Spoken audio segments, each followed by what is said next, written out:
The sun was already sinking low when Sam Whitaker rode back toward his lonely cabin, dust rising in golden sheets behind his horse's hooves. It had been a long day, checking the fence lines, hauling water from the creek, and riding out to find strays that had wandered too far from the herd.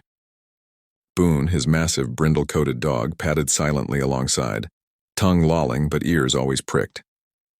Boone never tired, never faltered, and never failed to sense what Sam himself could not.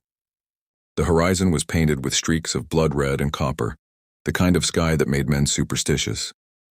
Out here, in the wild reaches of the frontier, the land could change its face in an instant. One moment it seemed eternal and welcoming. The next it became a cruel master that broke even the strongest souls.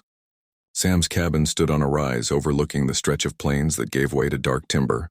It was simple, no more than rough-hewn logs and a stone chimney, but it was his. And in the silence of the wilderness, it was sanctuary. As Sam dismounted and loosened the cinch strap, Boone froze. The dog's hackles rose, a low growl rumbling from his chest. Sam stilled. Boone never growled without reason. "What is it, boy?" he muttered, his hand drifting toward the rifle strapped to the saddle. Boone bounded forward, nose low to the ground, then broke into a run toward the cabin's front steps. Sam followed quickly, heart hammering, boots thudding against the dirt. And there she was, a woman, collapsed near the doorway, her dress torn and caked with dust, strands of hair plastered across her pale face. One arm lay crooked beneath her, the other stretched as though she had been crawling, dragging herself toward the cabin before she fell. Sam dropped to his knees beside her. "Ma'am, can you hear me?" Her lips moved, but no sound came. Up close, Sam could see the bruises across her cheek and collarbone, dark blooms that spoke of violence. Boone sniffed at her, then sat back, whining softly. Sam lifted her carefully, feeling how light she was, how limp. Whoever she was, she hadn't eaten or drunk in days. Her dress was torn at the hem, and the soles of her boots were nearly worn through. He carried her inside, laying her on the narrow cot against the wall. Boone trotted in after him, circling once before settling near the bed like a silent guardian. Sam fetched water, dampened a cloth, and pressed it to her lips. She stirred faintly, eyes fluttering open for only a second. They were striking, gray, stormy, filled with pain and fear. "Safe," Sam murmured, though he wasn't sure she heard. "You're safe now." For hours he sat beside her, feeding her sips of water, coaxing her to swallow. Night crept in and the cabin grew cold. He built a fire, the crackling flames throwing shadows across the log walls. Finally, she spoke, barely more than a whisper. "Please, don't let them find me." Sam leaned closer. "Who?" Her eyelids drooped again, exhaustion dragging her under. "Men hunting me." Then silence. Sam frowned, staring at her bruises, the torn fabric of her dress, the desperation in her faint voice. Boone shifted, his ears twitching toward the door as if he too expected riders to appear on the horizon. Sam knew trouble when he saw it. This woman hadn't stumbled onto his land by accident. Someone had driven her to the edge of her strength, and someone might still be following. He sat back, eyes fixed on the firelight. Life on the frontier was hard enough without strangers' troubles. But Sam Whitaker wasn't the kind of man to turn away someone half dead on his doorstep. "All right, miss," he muttered softly. "Whoever you are, whatever you're running from, you'll have to rest here until you're strong enough to tell me the truth." Boone gave a soft chuff in agreement. The days that followed were uneasy. The woman, who finally whispered her name as Clara, slept more than she woke, drifting in and out of fever. Sam tended her with quiet patience, crushing herbs he knew from his mother's teachings, feeding her broth, keeping the fire warm. Boone rarely left her side, watching every move with the intensity of a sentinel. On the third day, Clara woke with more clarity. She sat up slowly, wincing as her ribs protested. Sam was chopping wood outside when Boone barked once, short and sharp. He rushed inside to find Clara clutching the edge of the bed, eyes wide. Where am I?" "My cabin," Sam said simply. He leaned the axe against the wall and crossed his arms. "Found you near my door, near dead. You've been here 3 days. Her lips trembled. She glanced around at the sparse interior, the rough table, the rifle over the hearth, the dog watching her every breath. "You should have left me. It's not safe for you." Sam raised a brow. Safe or not, leaving you to die wasn't an option. Clara dropped her gaze, fingers knotting in the blanket. "They'll come. They always come." "Who?" She didn't answer. Instead, tears slipped down her cheeks, silent but relentless. Boone whined and laid his heavy head on her lap, earning the ghost of a smile through her grief. Sam crouched beside the bed, his voice gentle but firm. Listen, I don't know what you've been through and I won't force you to tell me before you're ready. But if someone's hunting you, I need to know what kind of danger we're dealing with. Clara swallowed hard, her throat working.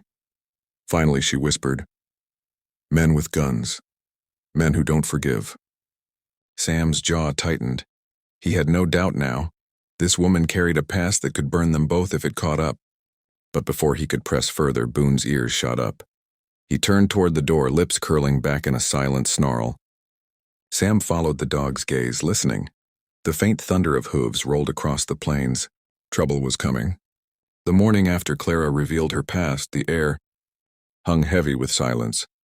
A storm brewed somewhere beyond the mountains, rolling dark clouds toward the plains.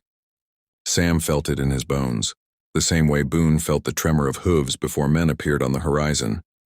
Trouble was coming, and the land itself seemed to know it. Clara sat at the small table, a cup of weak coffee warming her hands. She stared into the steam as if it could tell her what future lay ahead. Sam leaned against the doorframe, arms crossed, studying her with the quiet patience of a man used to waiting out storms. You'll need to decide soon, he said finally. Her eyes flicked up, wary. Decide what? Whether you'll keep running or stand. The words struck her like a lash. She looked away, her fingers trembling against the tin mug. I've been running for so long I don't know how to stop. Boone padded across the room and sat at her feet, eyes lifting to hers as if to remind her she wasn't alone anymore. Sam straightened. Then maybe it's time you learned. Later that day, Sam rode out with Boone trotting at his side.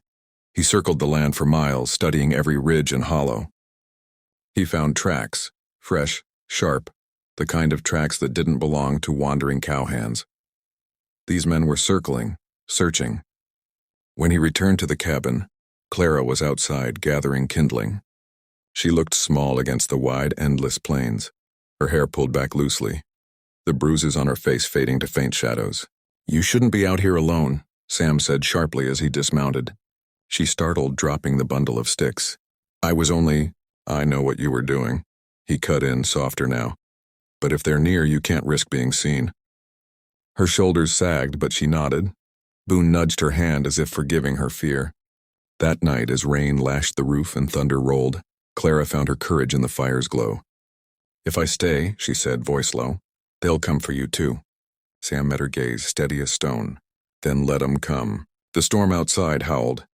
But it was nothing compared to the storm building between hunter and hunted. The first light of dawn broke across the plains, painting the sky in bruised purples and fiery gold. Sam Whitaker was already awake, seated on the porch steps with Boone at his side. The dog's ears twitched at every whisper of the wind, muscles tense.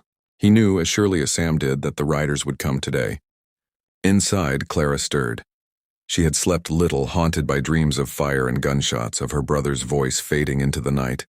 She rose quietly, wrapped Sam's spare coat around her shoulders, and stepped outside. They'll be here, won't they? She asked, her voice steady though her eyes betrayed her fear. Sam didn't look at her, only kept scanning the horizon. Men like that don't quit. Not until they get what they want. And if what they want is me, Sam finally turned, his eyes like steel. Then they'll have to go through me and Boone. Boone gave a low rumble as if sealing the promise. Clara's throat tightened, a rush of gratitude and dread flooding her chest. For the first time she wasn't running, but that meant facing what she feared most. By mid-morning the riders appeared. 6 this time, not 3. More men, more guns, more fury in their eyes. They spread out across the ridge like wolves circling prey. Dust rose behind them, turning the sky hazy. Clara's breath caught. There are more. Sam loaded his rifle with calm precision. Doesn't matter how many. He handed her a pistol, the weight of it foreign in her trembling hands. You ever use one of these? She shook her head. Then listen close, Sam said, his voice steady and sure. Keep it low. Keep your finger off the trigger till you're ready. Aim for the middle, not the edges, and whatever you do, don't freeze. Clara nodded, her lips pressed tight. Boone growled, hackles bristling. The riders descended. The leader dismounted first, the same tall, lean man with the crooked grin Sam had faced days earlier. Only now his grin was colder, sharper. Well, he drawled, looks like the runaway found herself a protector. Shame he don't know who he's crossin'.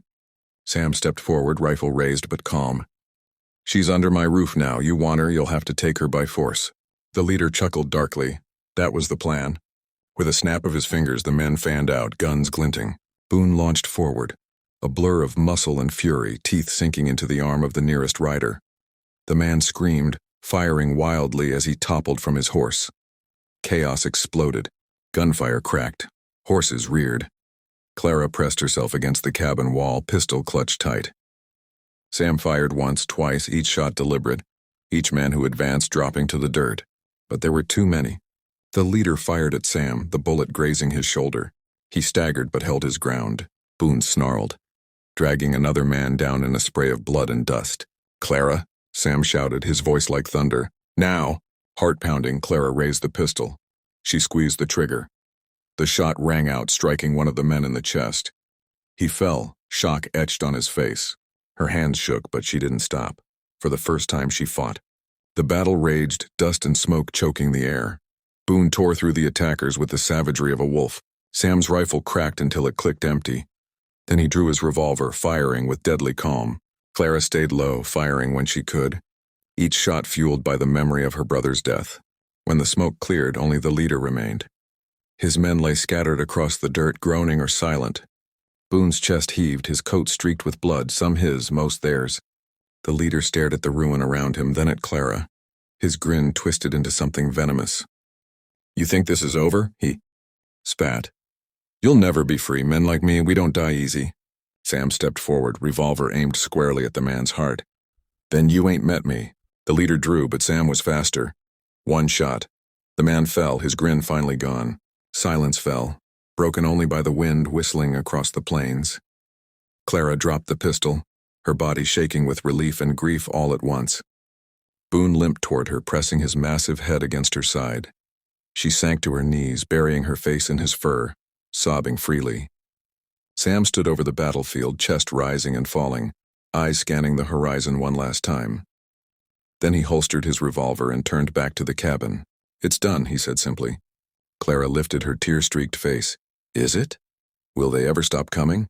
Sam crouched beside her, placing a steady hand on her shoulder. "You stopped running today. That's what matters. Whatever comes next, we face it together." For the first time in years, Clara believed those words. She wasn't alone anymore. As the sun dipped low, casting the land in gold once more, Sam, Clara, and Boone stood at the doorway of the cabin. Not just survivors, but a family forged in fire. And for the first time, the horizon didn't look like something to fear. It looked like a promise.